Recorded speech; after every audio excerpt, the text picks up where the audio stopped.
ओम नमो भगवते वासुदेवाय।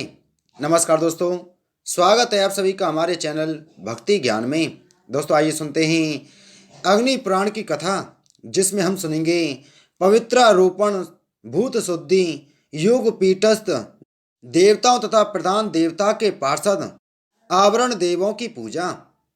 अग्निदेव कहते हैं, मुने अब मैं पवित्रारोपण की विधि बताऊंगा। वर्ष में एक बार किया गया पवित्रारोपण संपूर्ण वर्ष भर की हुई श्री हरि की पूजा का फल देने वाला है।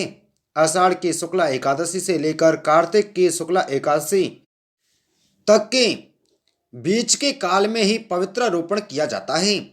प्रतिपदा धनत तिथि है। द्वितीय आदि तिथियां क्रमशः लक्ष्मी आदि देवताओं की हैं, यथा लक्ष्मी की द्वितीया, गौरी की तृतीया, गणेश की चतुर्थी, सरस्वती तथा नाग देवताओं की पंचमी, स्वामी कार्तिकेय की षष्ठी, सूर्य की सप्तमी, मातृकाओं की अष्टमी, दुर्गा की नवमी, नागों या यमराज की दसवीं, ऋषियों तथा भगवान विष्णु की एकादशी, श्री हरि की द्वादशी, कामदेव की त्रयोदशी, शिव की चतुर्दशी तथा ब्रह्मा की पूर्णमासी एवं अमावस्या तिथि हैं। जो मनुष्य जिस देवता का भक्त है उसके लिए वही तिथि पवित्र है। पवित्रारोपण की विधि सब देवताओं के लिए समान है, केवल मंत्र आदि प्रत्येक देवता के लिए पृथक पृथक बोले हैं। पवित्रक बनाने के लिए सोने, चांदी और तांबे के तार तथा कपास आदि के सूत होने चाहिए। ब्राह्मणी के हाथ का काटा हुआ सूत सर्वोत्तम है। वह ना मिले तो किसी भी सूत को उसका संस्कार करके उपयोग में लेना चाहिए। सूत को तिगुना करके उसे पुनः तिगुना करे और उसी से अर्थात 9 तंतुओं द्वारा पवित्रक बनावे। 108 से लेकर अधिक तंतुओं द्वारा निर्मित पवित्रक उत्तम आदि की श्रेणी में गिना जाता है। पवित्रारोपण के पूर्व इष्ट देवता से इस प्रकार प्रार्थना करें, प्रभु क्रियालोप जनित दोष को दूर करने के लिए आपने जो साधन बताया है देव वही मैं कर रहा हूँ। जहाँ जैसा पवित्रक आवश्यक है वहाँ के लिए वैसा ही पवित्रक अर्पित होगा। नाथ, आपकी कृपा से इस कार्य में कोई विघ्न बाधा न आवे। अविनाशी परमेश्वर आपकी जय हो। इस प्रकार प्रार्थना करके मनुष्य पहले इष्ट देव के मंडल के लिए गायत्री मंत्र से पवित्रक बांधे। इष्ट देव नारायण के लिए गायत्री मंत्र इस प्रकार है, ओम नमो नारायणाय विद्महे वासुदेवाय धीमहि तन्नो विष्णु प्रचोदयात्। इष्ट देवता के नाम के अनुरूप ही यह गायत्री है। देव प्रतिमाओं पर अर्पित करने के लिए अनेक प्रकार का पवित्रक होता है। एक तो विग्रह की नाभि तक पहुंचता है, दूसरा जांघों तक और तीसरा घुटनों तक पहुंचता है। ये क्रमशः कनिष्ठ, मध्यम तथा उत्तम श्रेणी में परिगणित हैं। एक चौथा प्रकार भी है जो पैरों तक लटकता है। यह पैरों तक लटकने वाला पवित्रक बनमाला कहा जाता है। वह 1008 तंतुओं से तैयार किया जाता है। इसका महत्व सबसे अधिक है।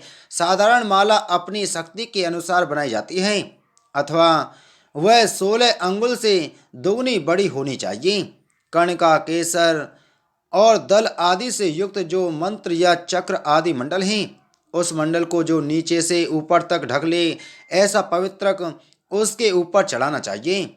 एक चक्र और एकाब्ज आदि मंडल चक्र में उस मंडल का मान जितने अंगुल का हो उतने अंगुल मान वाला पवित्रक अर्पित करना चाहिए। वेदी पर अपने 27 अंगुल के माप का पवित्रक अर्पित करें। आचार्यों के लिए, माता पिता आदि के लिए तथा पुस्तक पर चढ़ाने के लिए या स्वयं धारण करने के लिए जो पवित्रक बनावे वह नाभि तक ही लंबा होना चाहिए। उसमें 12 गांठें लगी हों तथा उस पवित्रक पर गंध, चंदन, रोली या केसर लगाया गया हो, वह उसी में रंगा गया हो। ब्राह्मण बनमाला में 2-2 अंगुल की दूरी पर क्रमशः 108 गांठें रहनी चाहिए, अथवा कनिष्ठ, मध्यम तथा उत्तम पवित्रक में क्रमशः 12, 24 तथा 36 गांठें रखनी चाहिए। मंद, मध्यम और उत्तम मालार्थी पुरुषों को अनामिका, मध्यमा और अंगुष्ठ से ही पवित्रक माला ग्रहण करनी चाहिए, अथवा कनिष्ठ आदि नाम वाले पवित्रक में समान रूप से 12-12 ही गांठें रहनी चाहिए। केवल तंतुओं की संख्या में और लंबाई में भेद होने से उनकी भिन्न संख्याएं मानी जाती हैं। सूर्य, कलश तथा अग्नि आदि के लिए भी यथासंभव विष्णु भगवान के तुल्य ही पवित्र अर्पित करना उत्तम माना गया है। पीठ के लिए पीठ की लंबाई के अनुसार तथा कुंड के लिए भी मेखला पर्यंत लंबा पवित्र होना चाहिए। विष्णु पार्षदों के लिए यथाशक्ति सूत्र ग्रंथि देनी चाहिए अथवा बिना ग्रंथि के ही 17 सूत्र चढ़ावे और भद्र नामक पार्षद को त्रिसूत्र त्रिसुत अर्पित करें। पवित्र को रोचना, अगुरु, कपूर मिश्रित हल्दी एवं कुमकुम के रंग से रंग देना चाहिए। भक्त पुरुष एकादशी को स्नान संध्या आदि करके पूजा गृह में जाकर भगवान श्री हरि का यजन करे। उनके समस्त परिवार को बलि देकर उसकी अर्चना करें। द्वार के अंत में क्षम क्षेत्रपालाय नमः बोलकर क्षेत्रपाल की पूजा करें। द्वार के ऊपर श्रीये नमः कहकर श्री देवी की पूजा करें। द्वार के दक्षिण देश में धात्रे नमः, गंगाए नमः इन मंत्रों का उच्चारण करते हुए धाता तथा गंगा जी की अर्चना करें।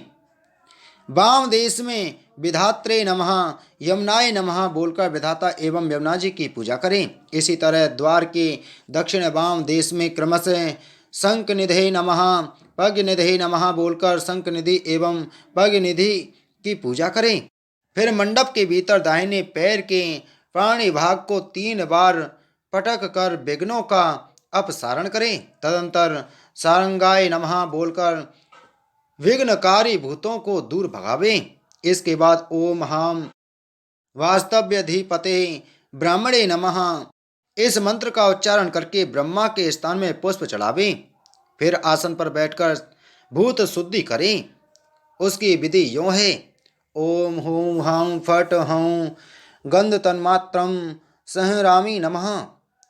ओम हूं हम फट हूं रस तन्मात्रम संहरामि नमः। ओम हूं हाँ फट हूं रूप तन्मात्रम सहरामि नमः। ओम हूं हाँ फट हूं स्पर्श तन्मात्रम सहरामि नमः। ओम हूं हाँ फट हूं शब्द तन्मात्रम सहरामि नमः।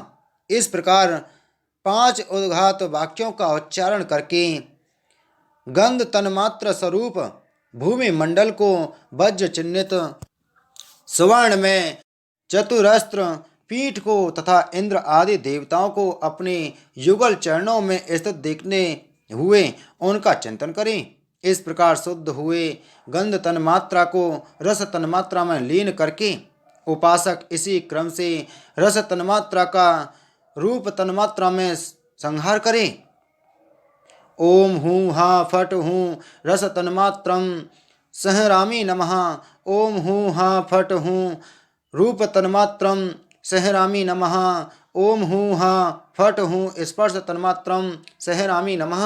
ओम हूं हाँ फट हूं शब्द तन्मात्रम सहरामि नमः।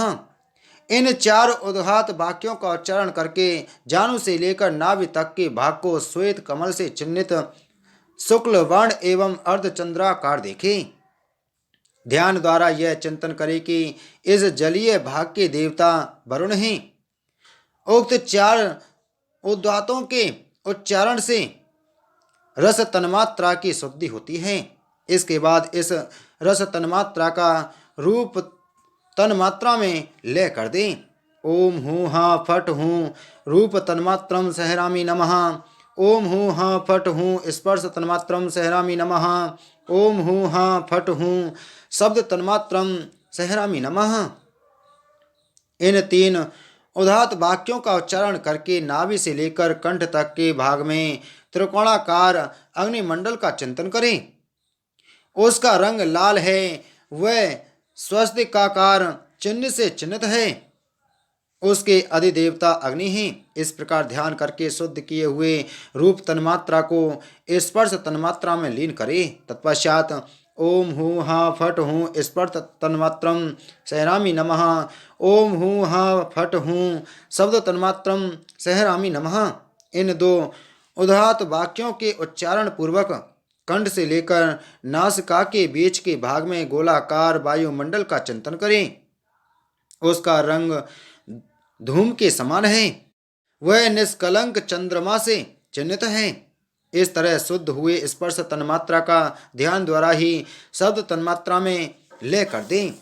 इसके बाद ओम हूँ हाँ फट हूँ शब्द तन्मात्रम सहनामी नमः इस एक उदात्त वाक्य से शुद्ध स्फटिक के समान आकाश का नासिका से लेकर शिखा तक के भाग में चिंतन करें। फिर उस शुद्ध हुए आकाश का अहंकार में उपसंहार कर दें। तत्पश्चात क्रमश शोषण आदि के द्वारा देह की शुद्धि करें। ध्यान में यह देखें कि यम बीज रूप वायु के द्वारा पैरों से लेकर शिखा तक का संपूर्ण शरीर सूख गया है। फिर रम बीज का द्वारा अग्नि को प्रकट करके देखें कि सारा शरीर अग्नि की ज्वालाओं में आ गया और जलकर भस्म हो गया। इसके बाद वम बीज का उच्चारण करके भावना करें कि ब्रह्मरंध्र से अमृत का बिंदु प्रकट हुआ है।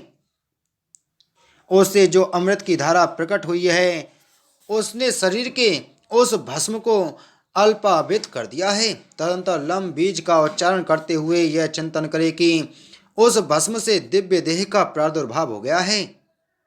इस प्रकार दिव्य देह की उद्भावना करके करन्यास और अंगन्यास करें। इसके बाद मानस याग का अनुष्ठान करें। हृदय कमल में मानसिक पुष्प आदि उपचारों द्वारा मूल मंत्र से अंगों सहित देवेश्वर भगवान विष्णु का पूजन करें। वे भगवान भोग और मोक्ष देने वाले हैं। भगवान से मानसिक पूजा स्वीकार करने के लिए इस प्रकार प्रार्थना करनी चाहिए। देव देवेश्वर केशव आपका स्वागत है। मेरे निकट पधारिए और यथार्थ रूप से भावना द्वारा प्रस्तुत इस मानसिक पूजा को ग्रहण कीजिए। योग पीठ को धारण करने वाली आधार शक्ति कूर्म अनंत शेषनाग तथा पृथ्वी का पीठ के मध्य भाग में पूजन करना चाहिए। तदंतर अग्निकोण आदि चारों कोणों में क्रमशः धर्म ज्ञान वैराग्य तथा ऐश्वर्य का पूजन करें। पूर्व आदि मुख्य दिशाओं में अधर्म अज्ञान अवैराग्य तथा अनैश्वर्य की अर्चना करें। पीठ के मध्य भाग में सत्व आदि गुणों का, कमल का, माया और अविद्या नामक तत्वों का, काल तत्व का, सूर्य आदि मंडल का तथा पक्षी राज गरुड़ का पूजन करें। पीठ के वायव्य कोण में ईशान कोण तक गुरु पंक्ति की पूजा करें। गण सरस्वती नारद नलकूबर गुरु पादुका परम गुरु और उनकी पादुका की पूजा ही गुरु पंक्ति की पूजा है। पूर्व सिद्ध और पर सिद्ध शक्तियों की केसरों में पूजा करनी चाहिए। पूर्व सिद्धि पंक्तियां ये हैं: लक्ष्मी सरस्वती प्रीति कीर्ति शांति कांति पुष्टि तथा तुष्टि। इनकी क्रमशः पूर्व आदि दिशाओं में पूजा की जानी चाहिए। इसी तरह इंद्र आदि 10 दिक्पालों का भी उनकी दिशाओं में पूजन आवश्यक है। इन सब के बीच में श्री हरि विराजमान हैं। परसिद्धा शक्तियाँ धृति श्री रति तथा कांति आदि हैं। मूल मंत्र से भगवान अच्युत की स्थापना की जाती है। पूजा के प्रारंभ में भगवान से यों प्रार्थना करें: हे भगवान, आप मेरे सम्मुख हों। ओम अभिमुखो भव, पूर्व दिशा में मेरे समीप स्थित हों। इस तरह प्रार्थना करके स्थापना के पश्चात अर्धपाद आदि निवेदन कर गंध आदि उपचारों द्वारा मूल मंत्र से भगवान अच्युत की अर्चना करें। ओम भीषय भीषय हृदयाय नमः। ओम त्राशय त्राशय शीर्षे नमः। ओम मर्दय मर्दय शिखाय नमः। ओम रक्ष रक्ष नेत्रत्रयाय नमः। ओम प्रध्वंसय प्रध्वंसय कवचाय नमः। ओम हूँ फट अस्त्राय नमः। इस प्रकार अग्निकोण आदि दिशाओं में क्रम से मूल बीज द्वारा अंगों का पूजन करें। पूर्व दक्षिण पश्चिम और उत्तर दिशा में मूत्रात्मक आवरण की अर्चना करें। वासुदेव संकर्षण प्रद्युम्न और अग्निरुद्र ये 4 मूर्तियां हैं। अग्निकोण आदि कोणों में क्रमश श्री रति धृति और कांति की पूजा करें। ये भी श्री हरि की मूर्तियां हैं। अग्नि आदि कोणों में क्रमश शंख चक्र गदा और पद्म की परिचर्या करें। पूर्व आदि दिशाओं में सांग मूसल खड़ग तथा वनमाला की अर्चना करें। उसके वहाँ भाग में पूर्व आदि दिशाओं में क्रमश इंद्र अग्नि यम निरति वरुण वायु कुबेर तथा ईशान की पूजा करके नैऋत्य और पश्चिम के बीच में अनंत की तथा पूर्व और ईशान के बीच में ब्रह्मा जी की अर्चना करें। इसके बाँ भाग में वज्र आदि अस्त्र में आवरणों का पूजन करें। इनके भी वहाँ भाग में दिक्पालों के वाहन रूप आवरण पूजनीय होते हैं। पूर्व आदि के क्रम से ऐरावत, छाग, भैंसा, बानर, मत्स्य, मृग, सस, खरगोश, वृषभ, कूर्म और हंस इनकी पूजा करनी चाहिए। इनके भी वहाँ भाग में प्रेषी गर्भ और कुमुद आदि द्वारपालों की पूजा की विधि कही गई है। पूर्व से लेकर उत्तर तक प्रत्येक द्वार पर दो दो द्वारपालों की पूजा आवश्यक है। तदंतर श्री हरि को नमस्कार करके वहाँ भाग में बलि अर्पण करें। ओम विष्णु पार्षदेव्यो नमः बोलकर बलि पीठ पर उनके लिए बलि अर्पित करें। ईशान कोण में ओम विश्राय विषक्षेन आत्मने नमः इस मंत्र से विषक्षेन की अर्चना करें। इसके बाद भगवान के दाहिने हाथ में रक्षा सूत्र बांधें। उस समय भगवान से इस प्रकार कहे, प्रभु, जो 1 वर्ष तक निरंतर की हुई आपकी पूजा के संपूर्ण फल की प्राप्ति में हेतु है, वह पवित्रारोहण या पवित्रारोपण कर्म होने वाला है। उसके लिए यह कौतुक मंगल सूत्र धारण कीजिए। ओम नमः। इसके बाद भगवान के समीप उपवास आदि का नियम ग्रहण करें और इस प्रकार कहें, मैं उपवास के साथ नियम पूर्वक रहकर इष्ट देव को संतुष्ट करूंगा। देवेश्वर, आज से लेकर जब तक वैश्विक विशेष उत्सव का दिन न आ जाए, तब तक काम, क्रोध आदि सारे दोष मेरे पास किसी तरह भी ना फटकने पाएं। व्रती यजमान यदि उपवास करने में असमर्थ हो तो नक्त व्रत रात में भोजन किया करें। हवन करके भगवान की स्तुति के बाद उनका विसर्जन करें। भगवान का नित्य पूजन लक्ष्मी जी की प्राप्ति कराने वाला है। ओम ह्रीं श्रीं श्रीधराय त्रैलोक्य मोहनाय नमः यह भगवान की पूजा के लिए मंत्र है। बोलो अग्नि पुराण की जय। बोलो विष्णु भगवान की जय।